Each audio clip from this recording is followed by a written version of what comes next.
जय जय श्री सीताराम। मन एव मनुष्याणाम कारणम बंधन मोक्षेयो। मन ही मनुष्य के बंधन और मोक्ष का कारण है।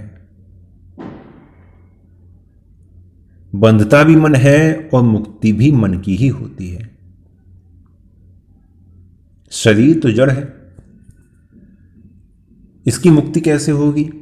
और आत्मा जन्म मृत्यु से पहले ही परे है, उसमें मुक्ति की संभावना नहीं है। तो बंधता भी मन है और मुक्ति भी केवल मन की ही होती है। मनैव मनुष्याणाम कारणम बंधन मोक्षो। मन मुक्त हो जाए तो मुक्ति है, और मन बंध जाए तो बंधन है। बात यही है ना, क्योंकि आत्मा तो मुक्त होती नहीं है। आत्मा तो पहले ही भगवान का अंश है। ईश्वर अंश जीव अविनाशी,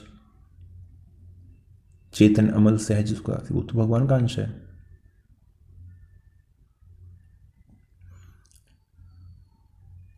तो केवल जो मन की गति है, उस मन की गति ही भगवान में करनी है। इतना ही करना है। जब भी बात आती है भगवान के भजन की, तो पहला प्रश्न यही उठता है कि भगवान में मन कैसे लगे। बस मन कैसे लगे। और आज मूल रूप में इसी पे चर्चा करने वाले हैं कि मन कैसे लगे। क्योंकि ये है ना मन, बस ये लग जाए तो फिर काम हो गया। जितना काम बिगड़ता है सब इसके ही कारण बिगड़ता है। भगवान के साथ जीव का हर प्रकार से संबंध है। उसके लिए सर्वस्व सब रूपों में भगवान ही है, और कोई तो है नहीं।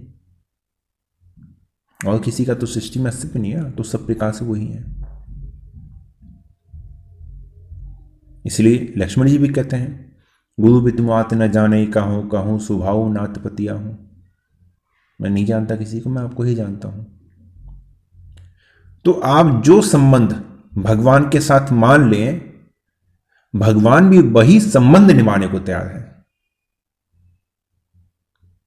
सरलता से जैसा भाव मन में आए वैसा ही भाव स्वीकार कर लो। गोस्वामी जी लिखते हैं, तू दयालु दीन हो, तू दानी हो भिकारी। आप दयालु हैं, दया करने वाले हैं, तो हम दीन हैं।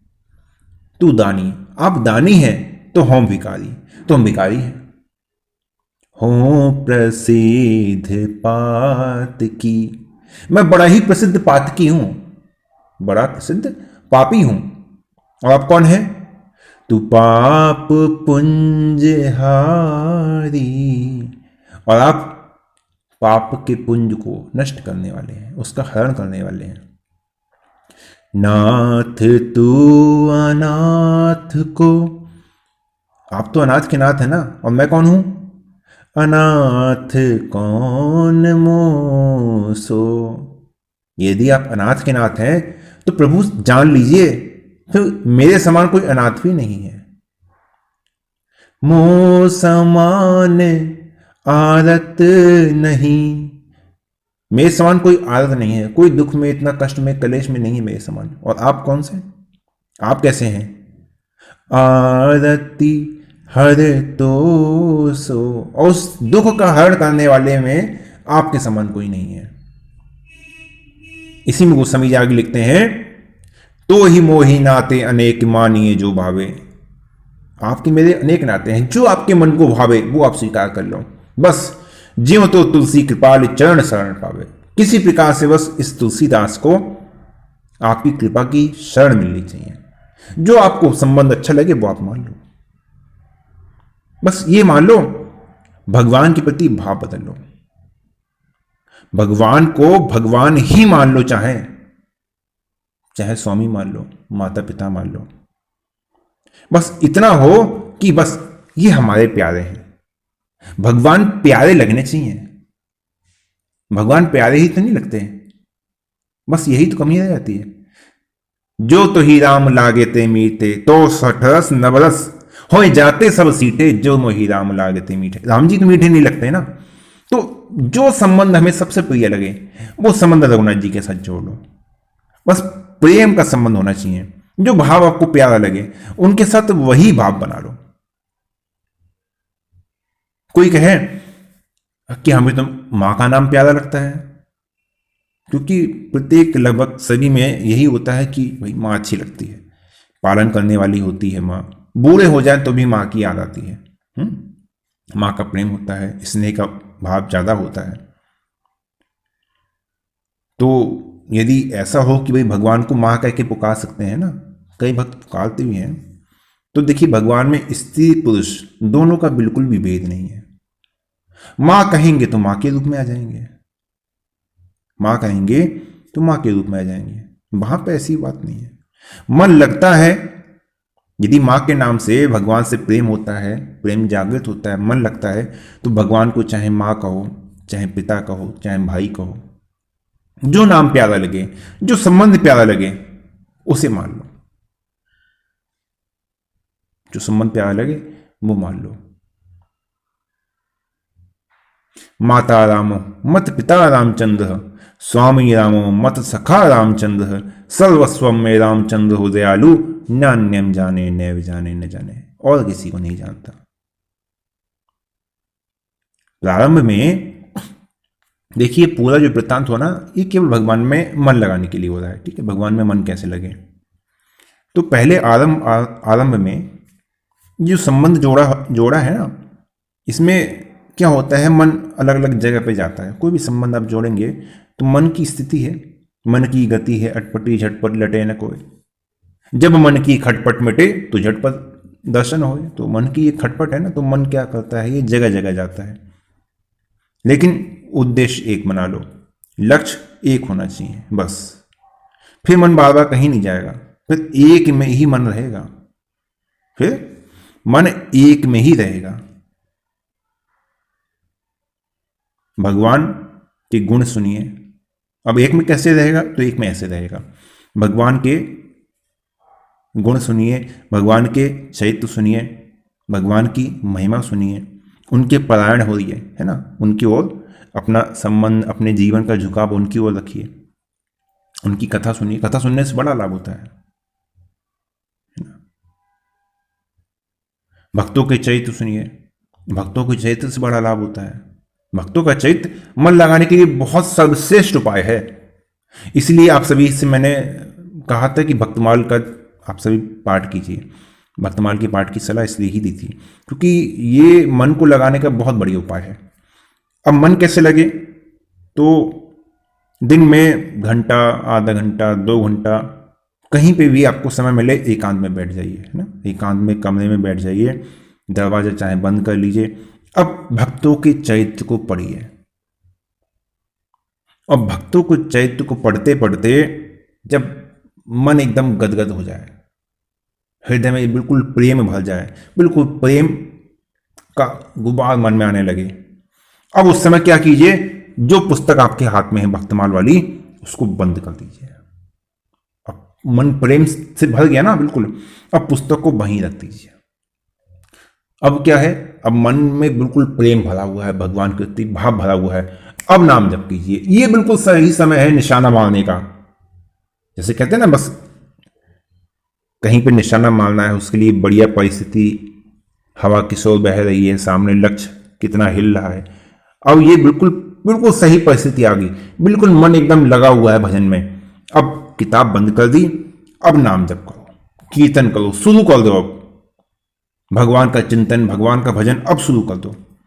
और जैसे ही मन थोड़ी देर में, 10 मिनट में, 15 मिनट में फिर इधर उधर जाए और फिर वो बात नहीं रहे, वो भाव नहीं रहे, अब क्या करो, फिर पुस्तक खोलो, पुस्तक खोल के फिर एक पन्ना पीछे जाओ, जहां पे वो भाव बना था, फिर एक पन्ना पीछे जाओ, फिर पीछे से पढ़ो। पढ़ते पढ़ते फिर भाव आ जाए, फिर पुस्तक बंद कर दो, फिर उसको वहीं छोड़ दो। लक्ष्य ये नहीं है भक्तमाल का कि हमें पुस्तक पढ़नी है, पुस्तक खत्म करनी है, नहीं। पुस्तक पढ़ना या पुस्तक को पूरा करना ये लक्ष्य नहीं है। लक्ष्य क्या है? मन को लगाना है, ये लक्ष्य है। बस वहां लगा दिया, बस यही लक्ष्य है। मन लगा दिया, बस उसके बाद फिर नाम जप करते रहो, कीर्तन करते रहो, प्रार्थना करते रहो, भगवान से बातें करते रहो मन में। मन में भगवान से बातें करते रहो।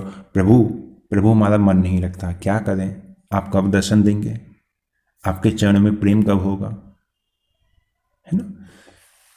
तो ये इस प्रकार से जितने भी देखिए भगवान की कथा है, भगवान के ये सब जो भगवान की कथा जो भी लिखी है, आपके पास पुस्तक हो भक्तमाल की, मानस जी की, पढ़िए। पढ़ते पढ़ते जहाँ हृदय एकदम गदगद हो जाए, मन बिल्कुल प्रसन्न हो जाए, भाव से भर जाए, तुरंत भगवान का नाम कीर्तन प्रारंभ कर दीजिए। उस समय बड़ा अच्छा भजन होगा, है ना? मन से प्रश्न पूछो, मन से ही उत्तर मिले, है ना? फिर भगवान से पूछो। तो इस प्रकार से क्या होगा ना, बहुत ही सरलता से भगवान में मन लग जाएगा। विनय पत्रिका ले लो, कोई और भगवान की स्तुति की कोई पुस्तक है उसको ले लो, और इसी प्रकार से प्रार्थना करते करते, स्तुति करते करते मन लग जाए, फिर चिंतन करो, नाम जप करना शुरू कर दो। छूट जाए फिर पढ़ना शुरू कर दो। इनमें से कोई भी बात जो आपको ठीक लगे उसको अपना के देखो, जो भी आपको अच्छी लगती है। करने में कठिन नहीं है ना, करने में सरल है। आराम से जहां आपको सरलता लगे, जहां सहजता लगे, और कहीं आपको लगे कि कुछ दिक्कत आएगी तो पहले करके देखो। करके देखेंगे तभी तो पता चलेगा ना कि कहाँ कहाँ क्या समस्या आ रही है, कहाँ कोई बाधा बन रही है, क्यों बन रही है वो बाधा। अब इन बातों को पता चलेगा। यदि मन बहुत ज़्यादा चंचल हो तो क्या करो कि जब करते करते थोड़ी थोड़ी देर में भगवान से कहते रहो, प्रभु प्रभु आपके चरणों में मन नहीं लगता, प्रभु मन नहीं लगता। बस भगवान को प्रणाम करते रहो, कहते रहो, प्रणाम करते रहो, कहते रहो। बड़ी सरल बात है। नाम जप करते करते 1 मिनट हुआ, आधा मिनट हुआ, 2 मिनट हुआ, फिर भगवान से कह दिया, प्रभु मन नहीं लगता, भगवान आप में मेरा प्रेम नहीं है, आपसे मेरा मन नहीं लगता, मैं क्या करूं? फिर राम राम राम राम राम राम राम राम, सीता राम सीता राम सीता राम, राम सिया राम राम श्री राम जय राम जय जय राम श्री राम जय, जो आपको आपने स्वीकार कर रखा है, बस राम राम राम राम राम। फिर 2 मिनट बाद, प्रभु आप में प्रभु बिल्कुल नहीं लगता, प्रभु मन बिल्कुल नहीं लगता, क्या करूं? प्रभु कृपा करो। फिर राम राम राम राम सीता राम। थोड़ी थोड़ी देर में कहते रहो, थोड़ी थोड़ी देर में भगवान की याद करते रहो, भगवान को भी याद दिलाते रहो। फिर 1 मिनट हुआ, फिर कह दिया, प्रभु मन नहीं लगता। अब क्या हुआ? प्रार्थना हो गई, नाम जप हो गया, भगवान की याद हो गई, नाम जप हो गया। इस प्रकार से एक माला में 5 से 7 बार कहते रहो, मन नहीं लगता, प्रभु भूल जाता हूं, मन नहीं लगता, क्या करूं? बस जपते रहो, प्रार्थना करते रहो, जपते रहो, प्रार्थना करते रहो, प्रभु क्या कहूँ क्या कहूँ, आपके चरण में मन नहीं लगता। कहते कहते कहते कहते क्या होगा? उनकी कृपा से धीरे धीरे मन लगने लग जाएगा, धीरे धीरे मन लगने लग जाएगा। कोई कठिन काम है? कोई कठिन नहीं है ना? सरल साधन है, आराम से है। गोस्वामी जी भी देखिए कितने सुंदर शब्दों में कहते हैं, सगुण ध्यान रुचि सरस नहीं, निर्गुण मन ते दूर, तुलसी सुमरहु राम को, नाम संजीवन मूर। यदि सगुण रूप के ध्यान में प्रेम नहीं है, सगुण रूप में प्रेम नहीं है, और निर्गुण जो है वो आपके मन में बैठता नहीं है, जो तुरीय ब्रह्म है वो आपके मन में बैठता नहीं है, अब क्या करें? तो तुलसी सुमरहु राम को, नाम संजीवन मूरी। ऐसी स्थिति में गोस्वामी जी कहते हैं, बस राम नाम रूपी जो संजीवनी बूटी है, बस इसका सेवन करते रहो, ये नाम सारा काम कर देगा। क्यों? क्योंकि समुचित सरस से नाम नामी, प्रीति परस्पर प्रभु अनुगामी। ये दोनों एक ही है, समुचित सरस नाम और नामी। नाम मिल गया ना तो नामी मिल जाएंगे, नामी नाम से पृथक नहीं है, नाम पकड़ लो, नामी स्वतः ही मिल जाएंगे। क्यों? क्योंकि दोनों के पीछे नाम कैसा है? उभय प्रबोधक चतुर्दुभाषी। सगुण निर्गुण की ज्ञान करवाने वाला नाम ही है। इसलिए अब नाम में मन कैसे लगे, जहां तक मैंने प्रयास किया है तो मैंने समझाने का अपनी ओर से प्रयास किया है, आगे आप सबका प्रयास है।